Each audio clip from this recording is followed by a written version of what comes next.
darkness enveloped the forest as I stumbled through the underbrush, my heart pounding like a drum in my chest. Twigs snapped beneath my feet, echoing through the stillness of the night like a death knell. I glanced over my shoulder, fear coursing through my veins like wildfire. He was following me. I was sure of it. It had started innocently enough. A weekend camping trip with friends to escape the hustle and bustle of city life. But as the sun dipped below the horizon, casting long shadows that seemed to stretch and twist with a life of their own, I knew that something was wrong.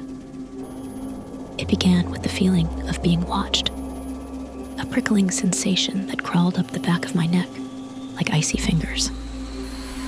I laughed it off, blaming it on my overactive imagination. But then, the sound started. Rustling in the underbrush, branches snapping in the distance. Every shadow seemed to conceal something sinister, lurking just out of sight. My friends brushed off my concerns, chalking it up to nerves and the eerie atmosphere of the forest at night. But I knew better. As darkness fell like a shroud over the campground, we gathered around the fire, its flickering light casting dancing shadows on the trees.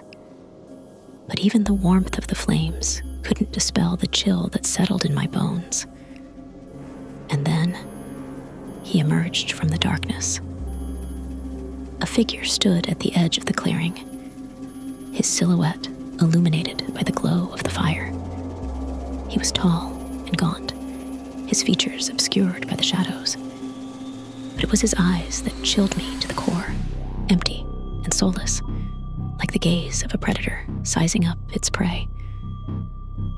I tried to warn my friends, to tell them that we weren't alone, but they laughed it off, dismissing my words as the ramblings of a paranoid mind.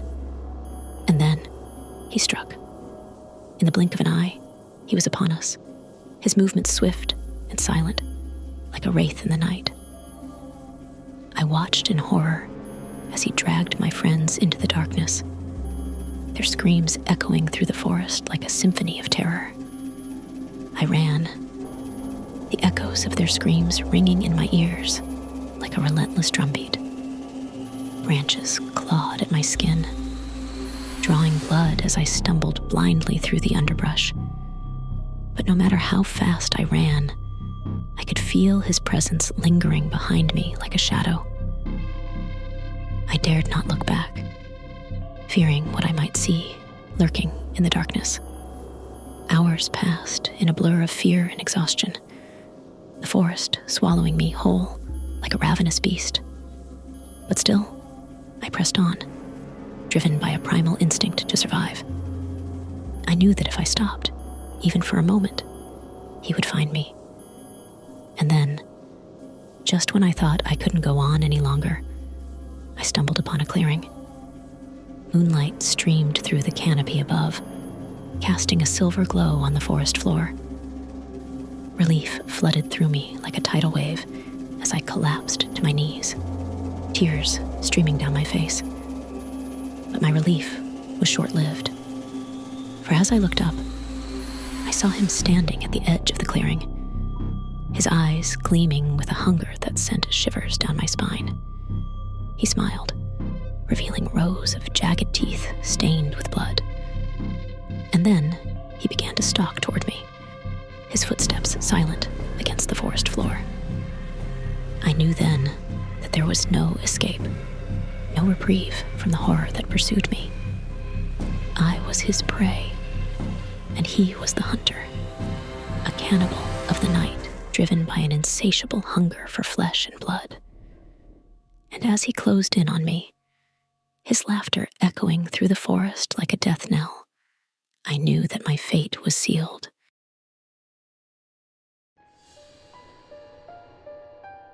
The moon hung low in the sky, casting its pale light over the desolate landscape as I raced through the tangled undergrowth. My heart thundered in my chest, each beat a drumming reminder of the terror that pursued me. The forest seemed to close in around me, its gnarled branches reaching out like skeletal fingers to ensnare me.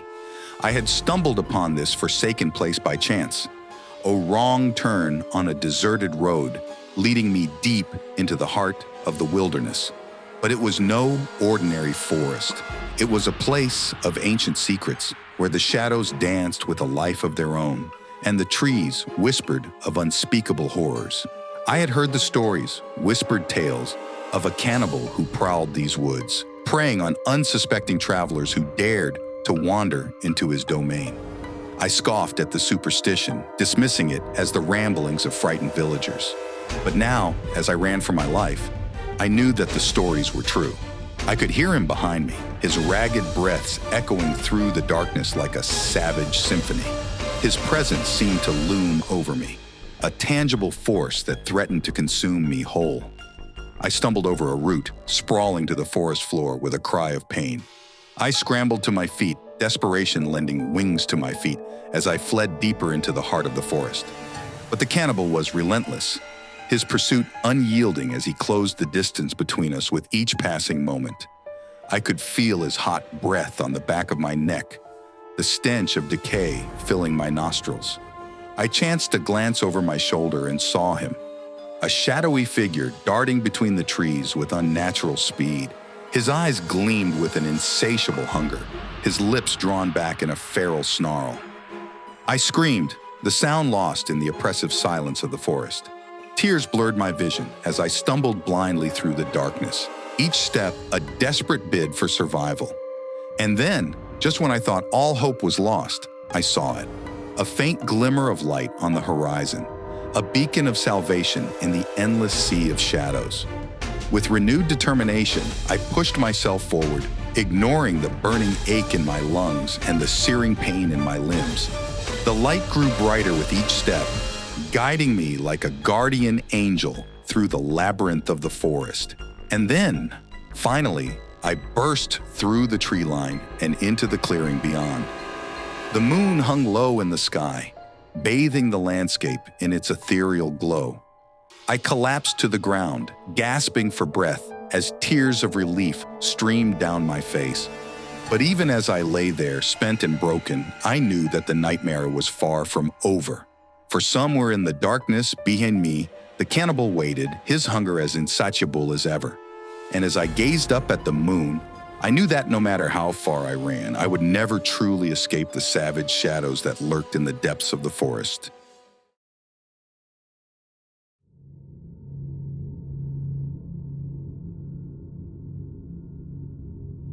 The night pressed in around me like a suffocating cloak as I stumbled through the dense foliage, my heart pounding in my chest. Every rustle of leaves, every snap of a twig sent shivers down my spine, each sound amplifying the dread that coiled in the pit of my stomach. I had thought I was prepared for a night hike in the wilderness, armed with nothing but a dim flashlight and a false sense of bravado. But as the darkness swallowed me whole, I realized just how woefully unprepared I truly was. It started with a feeling, a gnawing sensation in the depths of my soul that whispered of an ancient hunger. At first, I brushed it off as nothing more than hunger pangs or a trick of the mind. But then, the hunger grew, consuming me from within with a relentless ferocity. I tried to ignore it, to focus on putting one foot in front of the other as I pressed deeper into the heart of the forest. But with each passing moment, the hunger gnawed at me, demanding to be sated. And then I saw her. A figure stood at the edge of the clearing, her form illuminated by the faint glow of my flashlight. She was beautiful, with long flowing hair and eyes that gleamed with an otherworldly light. But it was her smile that sent a shiver down my spine, a smile filled with a hunger that mirrored my own. I should have turned and run, should have fled into the safety of the night. But something held me rooted to the spot, an irresistible pull that drew me closer to her with each passing moment. She beckoned to me, her voice a melodic whisper that caressed my ears like a lover's touch. And despite the warning bells that screamed in the back of my mind, I found myself drawn to her like a moth to a flame. I stepped into the clearing, the hunger within me roaring to life with a fierce intensity. She smiled, her lips parting to reveal rows of razor-sharp teeth stained with blood. And then, she lunged, Her hands closed around my throat, squeezing tight as she pressed her lips to mine in a ravenous kiss. I tried to scream, to fight against her grasp, but it was no use. The hunger within me surged forth, overwhelming my senses with its insatiable need. As her teeth sank into my flesh, tearing and rending with savage ferocity, I realized the horrifying truth. I was not the hunter, I was the prey. But even as the pain seared through me like wildfire, a part of me welcomed it, embraced it. For in that moment of agony, I felt alive in a way I never had before. The hunger within me, once a distant whisper, now raged like a tempest, demanding to be fed. I closed my eyes, surrendering to the darkness that consumed me, as the forest echoed with the sound of our savage feast. When I awoke, the clearing was empty. The only evidence of our encounter was the torn remnants of my clothes and the faint taste of blood on my lips. I stumbled to my feet, disoriented and shaken, but alive. But the hunger remained, a constant companion that whispered in the recesses of my mind, urging me to seek out more prey. And as I stumbled out of the forest and back into the world beyond, I knew that I could never truly escape the hunger within. For once, it had tasted the thrill of the hunt. It would never be satisfied. And I, its unwilling vessel, would forever be bound to its insatiable appetite.